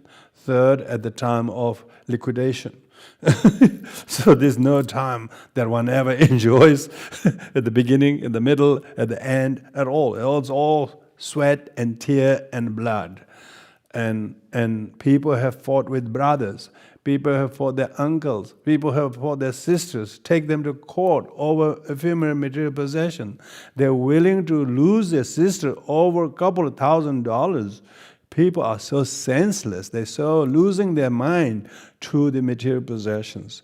See, Nagarjuna is highlighting the danger of material wealth. It is material things over which people have lost friends. People have lost temper. People thought that the Tibetan word for wealth is nor, means mistake. They say, how much mistake you have? It's interesting, Tibetan word for money is nor. Nor means mistake. How many mistakes you have? How much mistakes you have? Of course, it doesn't always have to be like that. You can also do good things with the material wealth, as long as you have the ability to practice tolerance, compassion, generosity, and sharing, and empowering others, and so on. Of course, it is not as bad as it is, but you have to be good dispenser. You shouldn't be the hoarder. If you become the hoarder, yes, it will become cause of all the discord. Death of mother became cause of discord because people are fighting over some material possessions that she has left behind. So that's why I recognize wealth to be ephemeral. Not only wealth itself is ephemeral, your relationships are ephemeral. Because you're so fond of money, even your relationship become completely changed. Permanent mother, sisters become completely useless. You don't no longer have, they don't want to talk to you because you fought over material possessions. Insubstantial, no use. Practice right giving towards bhikkhus. So therefore, he says, practice generosity with the material possession. Particularly the king has a lot of things, in India. You wouldn't believe how many Indian kings have listened to Nagarjuna's writing. They gave everything to build incredible temples like Ajanta and Ellora. They built this huge retreat place for the bhikkhus, for the monks to go and retreat. They carved the whole rocks in memory of their mother or father or whatever like that. Practice right giving towards bhikshus. So he lists the objects of general. Bhikshus are the monastics. Monastics, you don't give them gold or money. You give them food. You give them towels. You give them clothing. You give them mat. You give them vegetables, things like that. It's a very pure generosity. Pure generosity. And nobody can go out of pocket by doing that, and that's what all Buddhist traditions, majority of them keep this practice very well. All the bhikkhus are constantly rostered around who brings, like our next door neighbor. There's 3 or 4 monks, they're Sri Lankans, and all the Sri Lankan families in Canberra are rostered who will come to bring their lunch, because they themselves never cook or buy, shop or any money. So doing this, so that kind of practice, what we're talking about, and practice right giving towards bhikshus, Brahmins. Brahmins are usually the practitioners of Vedic traditions, those who belong to the caste Brahmins, and Brahmins means pure ones. They actually live very pure, simple life, very simple living, and pure living. They are vegetarian. They never would take anything that are improper. Brahmins, usually all the Brahmins are like that. So in the Dhammapada, there's a whole chapter on Brahmins, who is true Brahmanas, who's not true Brahmins. So Brahmin is the pure one. So here Nagarjuna is asking everyone to adhere to a wholesome, virtuous life. That is, if you study. And so these two are objects of veneration. Bhikkhus and Brahmins are venerated socially. And the poor, you should give to the poor. Those who haven't got things a place to stay or live or eat or drink or have no medicine or not this, you should give to them. Doesn't have to be someone you know. Doesn't have to be someone you feel connected to. That's just because if they are poor, you are connected because you believe in helping the poor. The objects of pity, they call it. Objects of compassion, they call it. And then spiritual friends, give your spiritual friends, those who are on the same spiritual path as you try to give to them. So this talking about not only Nagarjuna tells his material possessions are ephemeral, but he says, though they are ephemeral, but if you practice giving, they will be meaningful exhauster of your karma of greed. Your greed will be exhausted by generosity, and it will exhaust karmic debt that you owe them from the past by giving them. It will make them feel happy, a temporary cause of happiness is your generosity. And we usually pray it, may all beings have happiness, a cause of happiness, and our giving may have become direct cause of their afternoon. So that's right. Not only afternoon, but quite a lot of people remember many months, if someone who has been generous once, they just remember a long time. You can see the merit of generosity, so you can see how much it builds friendship. And people who have seen people practice generosity and patience, they find hope in humanity because they've seen others practice generosity. They have seen people give way to the others. They have seen people practice patience, and then they find so much hope in humanity. You can see the merit of not just incidentally to the person, but how much culture of attitude that people changes about humanity. They find hope. Oh, we can do this. They have seen other people practice patience, and then it enlivens the seed in other people. So that's why the spiritual friends. And in the next world, there will be no better friend than giving. So here now Nagarjuna is hinting about the importance of next life, because in India, the concept of rebirth was never need to be taught. Everybody believes in that. It is nobody even raised the question. They just know they will be always after something, because every day has an afternoon, every morning has an afternoon, every week has a last week and this week, and so who's saying they will be after life? Yeah, because there is this life, there will be afterlife. So Nagarjuna says that if you practice generosity now, there is no better friend than giving. In next life means next life you will have contentment. Maybe you might even be wealthy, but you have contentment. You might even have the ability to help others because you have been generous to others. You are blessed with not only sufficient things in you, but you have the fitness to share them and give them to others, which becomes even more cause of happiness. So they actually say that those who, like say, if none of us has experienced poverty in our lives, for instance, it's because you've been generous in your past life. That's why we're born in country, we are abundantly able to. But many countries and their population live below poverty line, We have so much more than anywhere else in the different world, Only about 20 countries in the world have more than they need, but the rest of 170 other countries are almost below poverty. They're basically only in human body, but poverty-stricken. Drinking water and hygiene and the life expectancy are all online because of the lack of the merit from generosity from the past life.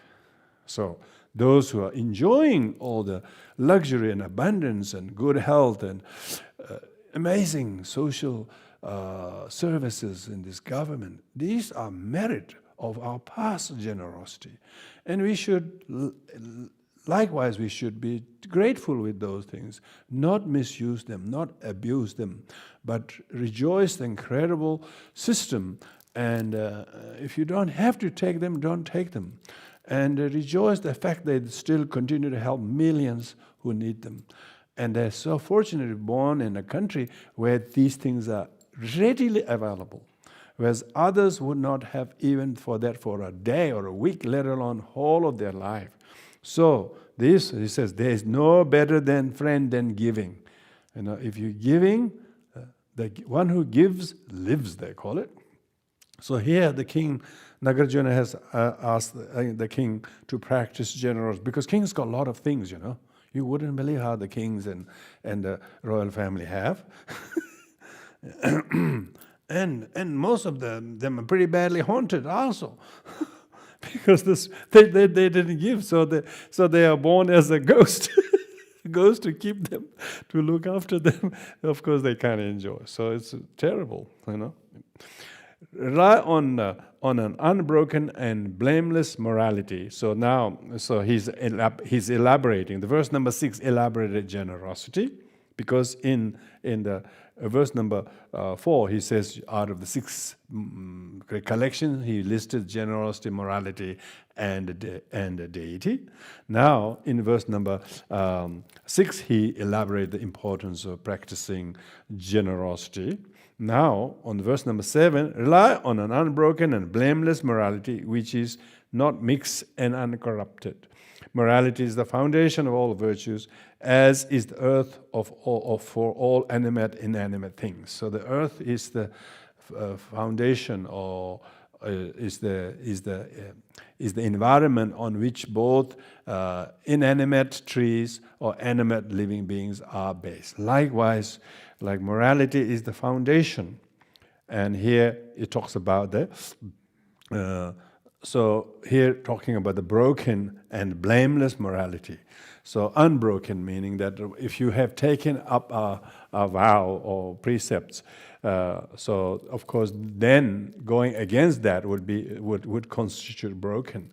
Blameless meaning even though it is not entirely transgressed, but still there are not shunned by others, which is not mixed with the mixed and uncorrupted. So meaning the morality that is often even though one actually abstains, the very things the teaching abstains, but one is using that to justify one's superiority and judge others with either with the competitiveness to the equal, arrogance to the junior, and jealousy towards the other superior practitioners. If one is doing that, then your morality has not served the purpose. It has become cause of judgment. Cause of judgment to the lower, junior, and equals, and senior. So that is the morality, which is hardest form of morality to preserve, is this uncorrupted one. There are lots of people actually live by the books, but deep down their morality has become cause of corruption because they judge others, they throw stones at others, they don't have pity and compassion to others who fail. They are becoming very, very impatient and judgmental, and as a result of that, their morality has become caused more suffering. So therefore, Nagarjuna here, this verse is quoted everywhere. Whenever people talk about morality, they straight away quote this verse because this used the analogy metaphor of the earth. Earth being foundation of all things on which things are. Likewise, one who has a foundation of morality, then the foundation becomes a foundation of his goodness, his usefulness, his beneficialness, and his happiness, his resourcefulness, all comes from his or her practice of good foundation. Good foundation. Of course, even practice of morality has many degrees of morality. One which abstains from doing wrong thing is one thing, physically first, verbally second, and mentally third. Physically doing nothing, physically abstaining from doing wrong thing or doing right thing will be witnessed by other people. Verbally saying right thing or not right, or doing, it will be also heard or seen by other people. But mentally doing harmful things, nobody can tell. So that is the hardest of all vows in particularly in bodhisattvic vows. Here Nagarjuna isn't quite pointing to that, but it is implied when he refers to the 3 types of morality, the unbroken, blameless, and uncorrupted. Is talking about that different grades, shades of morality.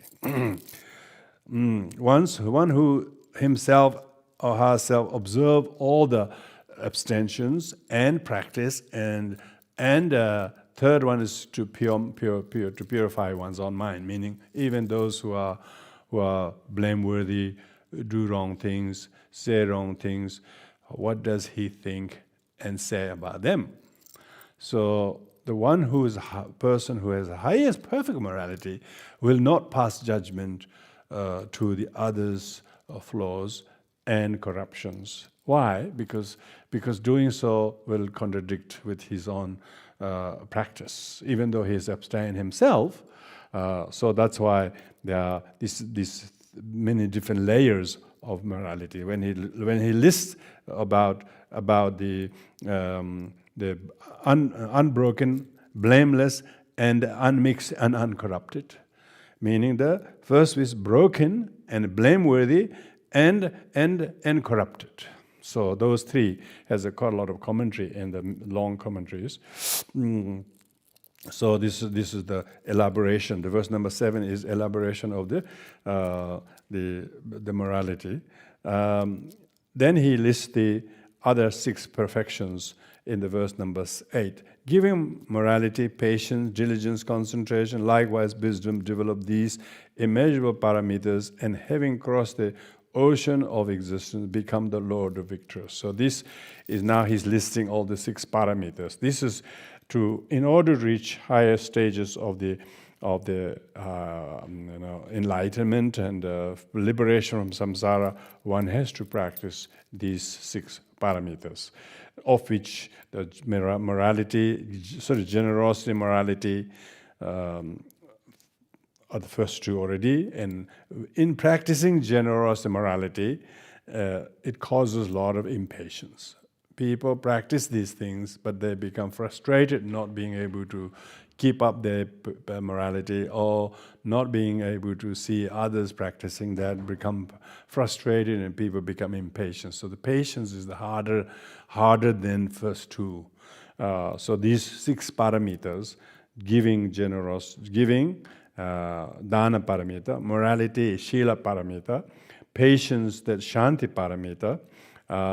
So those first 3 are listed in this sequence because patience is much harder virtue than morality and generosity. But once you practice patience, even though people practice patience, they usually look very depressed or gloomy faced. It's harder to be diligent. So the 4th paramita, which is virya paramita, is diligence. Diligence is there's a joy. Even though you practice patience, there's a practicing with joy. You're abstaining a lot of things, but you're not suffering practicing those abstention. You're actually delightfully joyful. That would be the higher virtue than the other 3. So that's why virya, the diligence, the word virya paramita, virya in sort of cognate with the word with vigor. You have to put a lot of vigor and enthusiasm, joyfulness to practice those first 3. A lot of practice those 3 with a lot of suffering, a lot of depression. A lot of people looks like they're practicing them at depressed. But wait until they reach to the 4th paramita. 4th paramita is delightful, joyful. There's an amazing joy in the person. He is not suffering from his abstention or giving up this, giving up that. He's delighted by his freedom, not needing to crave and desire those things. So that's the diligence. And the 5th one is meditation, concentration. So meditation is the 5th one, dana paramita, dhyana paramita, and then the wisdom, which is 6th, is the jnana prajna paramita. So these 6 are listed. Develop these 6 likewise parameters, and having crossed the ocean of existence, because these will enable you to actually go beyond samsara. So therefore here, the verse number 8, Nagarjuna goes to introduce the 6 parameters, and so that you become the become the Lord of victors. So once you are able to practice the 6 parameters, then you become the leader of the victors, like the Buddha. Buddha himself reached perfect enlightenment by engaging in these 6 parameters for many lifetimes, not just in one life. Nobody can and has succeeded even to achieve the dana paramita in one lifetime. Because if you succeeded dana paramita, you achieved first bhumi. There are some exalted lineage masters or Indian Mahasiddhas and Nalanda Panditas who are reputed to have reached certain bhumis or stages. So each of these six paramitas relates to first 6 bhumis of the Mahayana path.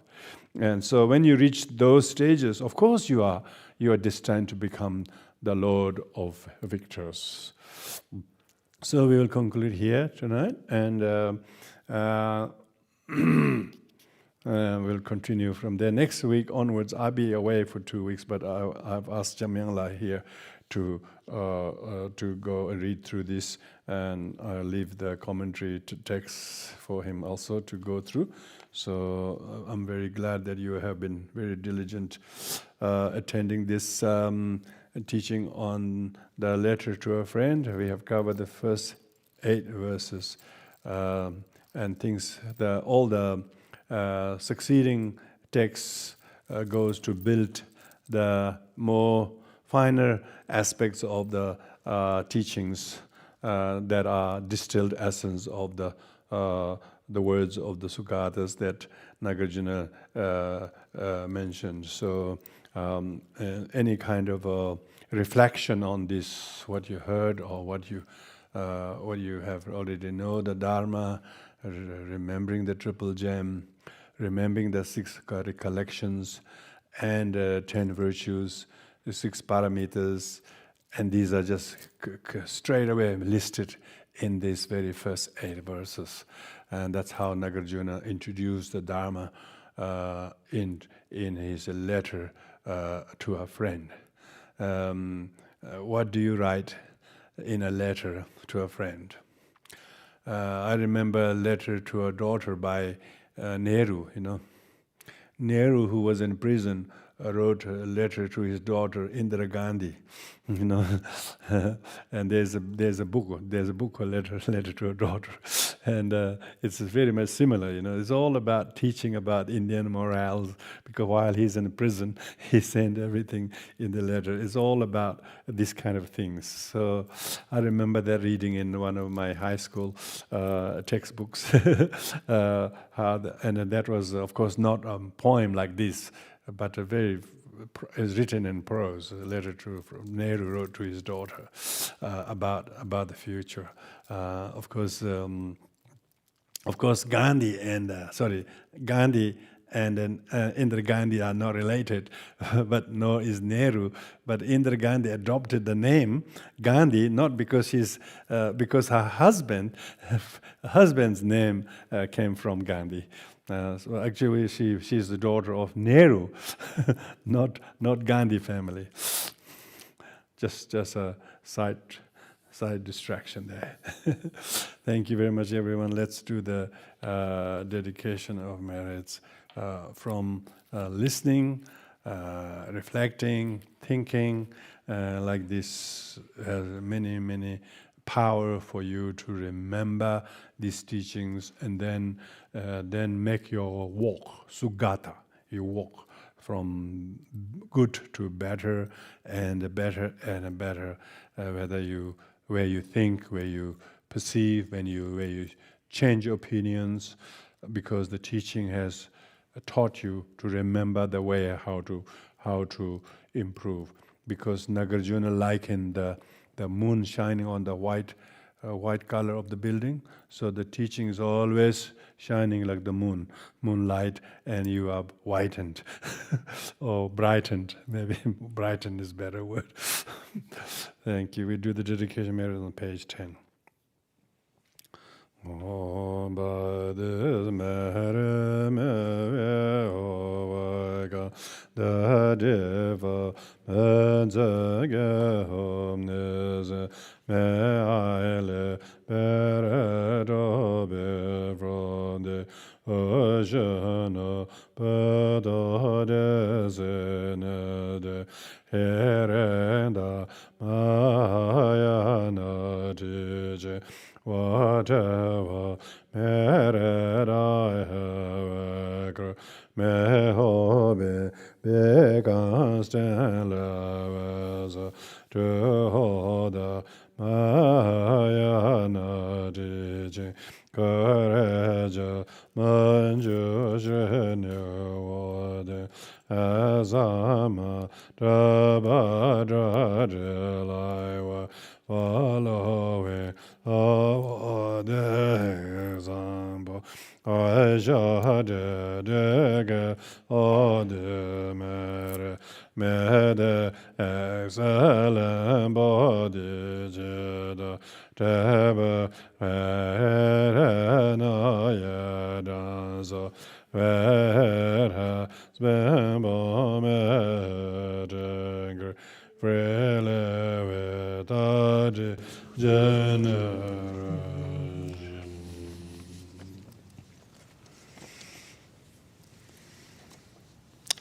Hi again, everyone. Just before you go, just thought I'd let you know that we have some other events on here at the temple, especially for those here in Canberra. This Saturday, which is the day after tomorrow, all afternoon we have a 21 Tara empowerment. Tara is the famous Buddhist goddess who is known for her swift blessings. And so this will be led by Lama Choedak Rinpoche. And we also are doing a weekly guided meditation and talk on Sunday afternoons starting at 2 o'clock. So information about these is available from the yellow leaflets at the front desk as you go out. Thank you.